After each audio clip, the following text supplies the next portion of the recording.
I hope you guys had a good Thanksgiving. I know I did, and I want to thank my Australian viewers for repeatedly pointing me to this show, Pixel Pinkie. Not to be confused with, the other Pinkie. This, in fact, may be the first show that I'm reviewing an episode for that never aired in America. But from what I hear, it airs like all the time over there. The closest relative I can think of to this show is Johnny Test. From a copy-paste story and concept to really cheap animation, and when I say cheap animation, I mean cheap. When I saw this cartoon, I legitimately thought it was some kind of webtoon, because it looks like it was made with Go Animate. You guys found a ripe one. So let's tear it apart. The concept of the show is something that they never explain in this episode. The closest thing we get is the theme song, which says that this girl's friend lives inside her phone and has a bunch of magic. Wikipedia says that Nina, our main star, got a cell phone for her birthday, and that makes all of her wishes come true. Unfortunately, each episode has them go wrong with hilarious results. Sound familiar? Yeah, this is a Fairly OddParents ripoff. Oh, and it came out in 2009 if you're wondering. This particular episode starts with Nina wanting to go to a party hosted by the popular girl that she doesn't like. I was tempted to count all the cliches that the show is made out of, but I wanted this review to be less than an hour long, and it's already late as it is.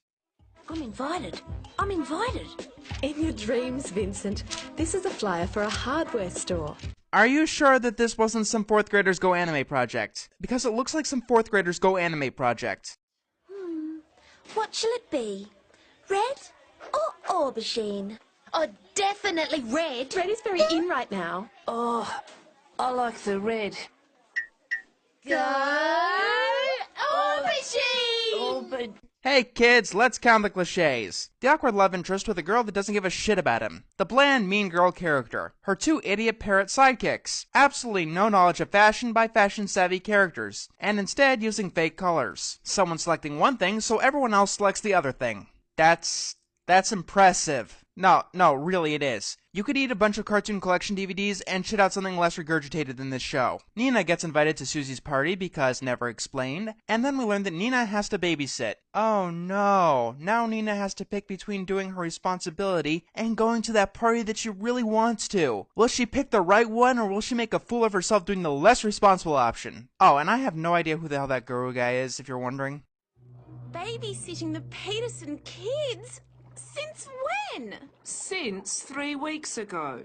Who plans going away for a night 3 weeks in advance? I can understand for like the next weekend or something, but 3 fucking weeks? Neens, I thought you and Susie didn't get along. Why would you want to go to her party? Yeah, despite how much of a cliche this is, I've never really gotten why anyone does that. This show doesn't explain it either. So, Nina starts talking to her magic cell phone fairy. And yes, if you didn't know the concept of the show, this would come right the fuck out of nowhere. You see, with the Fairly OddParents, Cosmo and Wanda are near Timmy at almost all times, so their intervention doesn't come out of left field. Also, Pixel Pinkie talks with a horrible falsetto that's just not pleasant to listen to. No one can be in 2 places at once. Dexter, Jimmy Neutron, Timmy Turner, Johnny Test, Omi, Jake Long, SpongeBob, Pinkie Pie, Dodger Dare, Homer Simpson, and Dipper Pines. It never worked out once! So, Pixel Pinkie makes a new Nina. Can you poke it with a stick or something? I don't think that it's alive. It's exactly like you. Right, because the real Nina has those eyes. There are ways to differentiate the clone from the original without insulting the audience's intelligence, you know. Although, yes, this does seem to be a recurring problem. One that body swap stories have too. Happening? When I talk, I hear my own angelic voice, but it's coming out of your awkward and adolescent warped body. Why don't you ever use the voice that belongs to the body that you're in? Vocal cords aren't in the brain. Biology doesn't work like that. Bottom line, showing something to the audience that you don't show to the people in the stories that should know better is cheating! Oh, and the head of someone they said felt very real just fell off. Pixel Pinkie then decides to become the Nina clone. It's like I'm talking to my reflection. Yes, because your reflection is constantly derping at all times. So it's decided that the clone will be babysitting. I don't get what Pixel Pinkie's powers or role is, but I'm sure that there's a better way that this can be done. So they decide to run a test by sending Pixel Pinkie to dinner. And seriously, who the fuck is that guru guy? He doesn't do anything but sit there. Means I looked up your charts and your stars predict a major disturbance tonight. If I'd have to guess, I'd say he's her father, but fathers don't exactly read their children their horoscopes. Pixel Pinkie eats some of the soup and then explodes.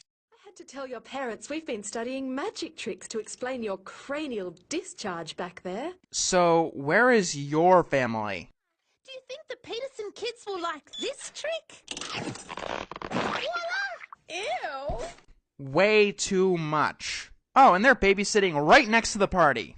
Because potatoes. Okay? First, the babysitting gig is 3 weeks in the future, and now you're telling me that you've never been to their house before. I'm assuming that you at least know who these people are. When the kids watch a Barney ripoff, that drives Nina over the edge. Yeah, sending your magical servant to do your work. That's nice. Yeah, when that happens to the Fairly Odd Parents, they kinda got upset about that. We're doing this? For real? We're right next door. Those kids aren't going anywhere. What could possibly go wrong?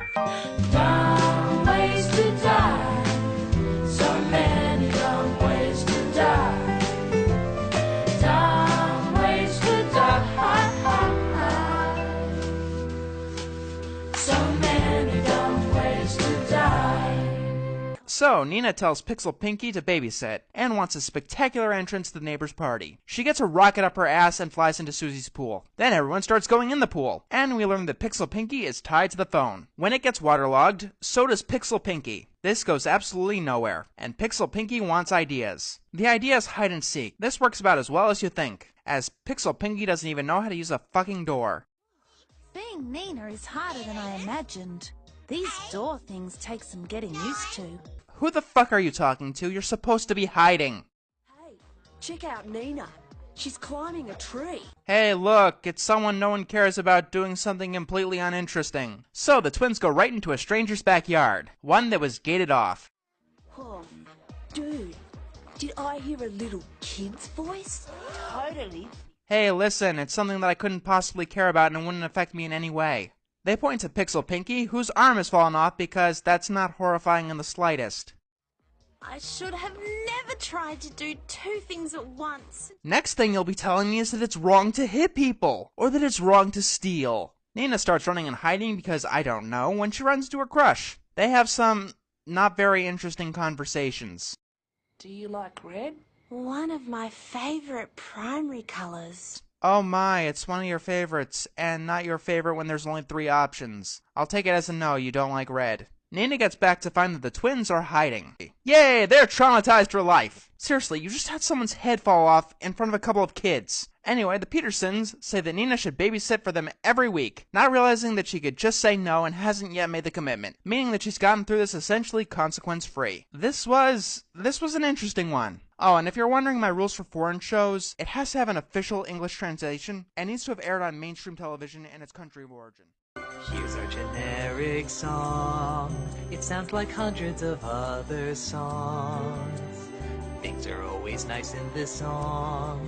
That's why no one remembers it. Generic song, generic song. Some jackass wrote this in his sleep. Generic song, generic songs. It shuts up your kids so you can't complain.